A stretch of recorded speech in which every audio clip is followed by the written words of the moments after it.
Et yo la famille, c'est Kando.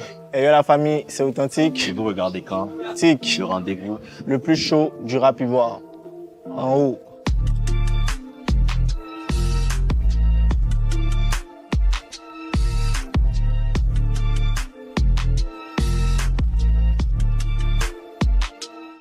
On a beaucoup de débats dernièrement là sur les classements Apple Music, les classements Spotify. En tout cas, ça sort les classements. Je tu vois vois tellement de dingueries. Ouais, ça sort les. Ok, voici les singles au top, voici les albums au top.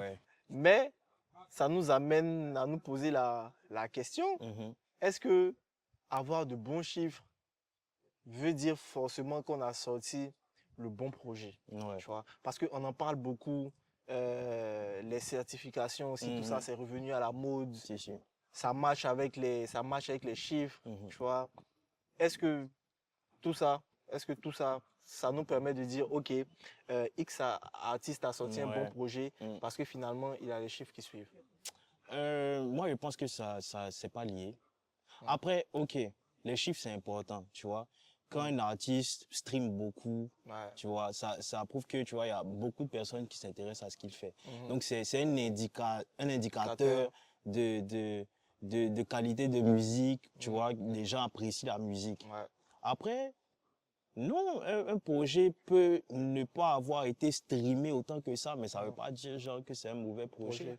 On a écouté plein d'albums, il y a plein d'albums, et c'est même pas ici seulement, tu vois. Même dans les autres pays ou dans les autres industries, aux States, tu vois, je prends Drake et Kendrick, par exemple. Le plus gros vendeur, c'est clairement Drake. Mais est-ce que les albums de Drake sont forcément meilleurs que les albums de Kendrick? C'est subjectif, certes. Bel exemple. Mais c'est pas une question évidente, quoi. Parce que Kendrick, ça reste un des rappeurs les plus respectés du game. Et qui, critiquement parlant, qui a des albums mieux notés que les albums de Drake. Même s'il n'a pas les chiffres de Drake, tu vois. Donc pour moi, OK, c'est un lien, mais c'est pas forcément, tu vois, synonyme. Et justement, trop de gens commencent à se baser sur ça, en fait, en mode, regardez, par exemple, pour être factuel, regardez, par exemple, les streams de Big Akafo à Kake, par rapport au stream de Dilem et Bazarov, tu vois. Il est premier avec un EP, tu vois, ça tue l'album de l'autre. Exactement. Mais moi, je pense que vraiment, on doit vraiment pas se baser sur ça pour dire, ça justifie que X projet est meilleur que Y projet. Il faut se baser sur le projet même en question, se poser, écouter, et puis se faire son propre avis, quoi. Il ne faut pas streamer pour streamer. Il y a beaucoup de gens, OK, il est descendu dans les charts. Faut qu'on a écouté. Les gars qui remontent. Les gars, opération. La musique, c'est fait pour kiffer. Genre, faut pas se forcer à... Je trouve ça, moi personnellement, je trouve ça ridicule, tu vois. Écoutez juste la musique parce que vous kiffez, ou que vous êtes en mesure d'écouter, c'est tout. Et puis après même tout ça, ça vient fausser aussi beaucoup de choses. En vrai, tu vois. C'est pas organique en fait. Donc on a du mal, tu vois, à se positionner sur le sujet et puis à faire la corrélation.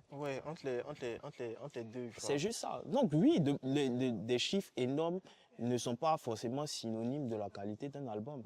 Un album de qualité peut être moins streamé. Tu vois, il y a beaucoup d'albums de rap ivoire de qualité. Mais en parlant de qualité déjà, on va confronter. Qu'est-ce que tu penses, tu vois, en termes de qualité, du dernier projet de Didi et du dernier projet d'Ima?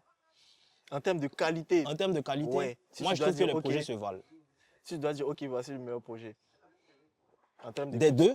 En termes d'écoute. Big Akafo et Dilem. Personnellement, j'écoute beaucoup plus Dilem et Bazarov que Big Akafo. Même si j'aime beaucoup Big Akafo à Kake.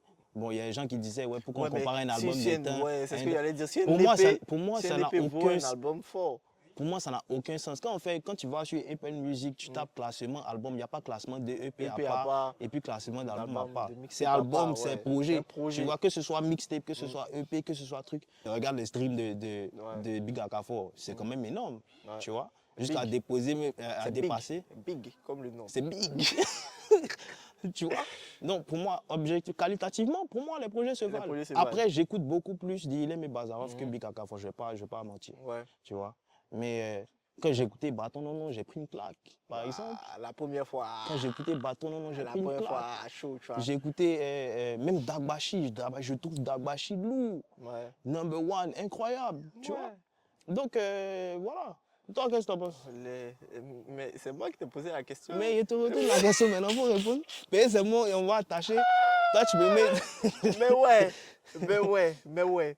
Moi, je trouve déjà que si on arrive à comparer un EP à un album, ça veut dire que Imra est fait déjà fort, tu vois. Non. Parce que la communication sur l'album n'est pas la même communication sur l'EP, hein, tu vois. Et si ça arrive à avoir le même impact, ça veut dire que qualitativement parlant, déjà, l'EP c'est fort. Comme tu as dit là, on a plein de gros sons. Vraiment, là, j'arrive pas à te dire quel projet. Quels sont. Après le succès de Big Akafo, peu importe la communication, ne mettons pas à côté le fait que actuellement Imra, c'est Imra quoi. C'est l'artiste. Donc forcément, ce qui va drop va attirer. Tu vois, que ce soit même les sons avec Black M, tu vois, ou bien. Non, Black M là par contre. Pas dans les débats. Black là par contre. On va pas en parler aujourd'hui, mais nous y reviendrons. Tu vois, ou bien même les sons avec Bambi, tu vois. Bambi qui a eu son premier numéro 1, Apple Music, tu vois. Ouais. C'est parce qu'il y a Imra dessus. Donc, il ne faut pas oublier ce côté-là. Imra, il est très important. Donc, c'est normal que tout ce qui drop porte de la, tu vois, les gens vont porter attention à ça. Ouais, je suis d'accord. C'est de la com. Mais si je dois dire qualitativement parlant, je vais dire Dilem et Bazarov. Ouais. Parce que c'est plus ça, en fait, mon style de musique. Mais j'écoute énormément aussi les sons de Big Akafo, Akake, Quinquin. Ça, c'est mon son fave, tu vois. On a toujours... En fait, généralement, tes sons faves, là, sont les sons qu'ils n'aiment pas. Qui pas, mais ça, c'est trop bon son, tu vois. Non, pas que j'aime pas, mais genre, c'est pas le son c'est pas le son que tu mets en première position. Voilà. Ça, c'est grave mon son, tu vois. Le temps, tu vois. Ouais, après, avec Ismaël Isaac. Ouais, après Bâton Non Non qui sort carrément du lot, tu vois. C'est le second Banger, si on peut dire ça comme ça. J'attends le clip d'ailleurs. Ouais, quand le clip va sortir, là, ça va c'est un crime si clip pas aussi, tu vois. Mais on reste d'accord, tu vois. Faut pas se baser sur les streams pour dire ok, ce projet-là est de qualité par rapport à un autre. Donc tout simplement, c'est ça la conclusion. Donc voilà. les fans, s'il vous plaît, écoutez tout simplement. Écoutez de manière organique surtout. La bonne musique. Voilà. Quand vous êtes dans les conditions. Laissez la musique parler d'elle.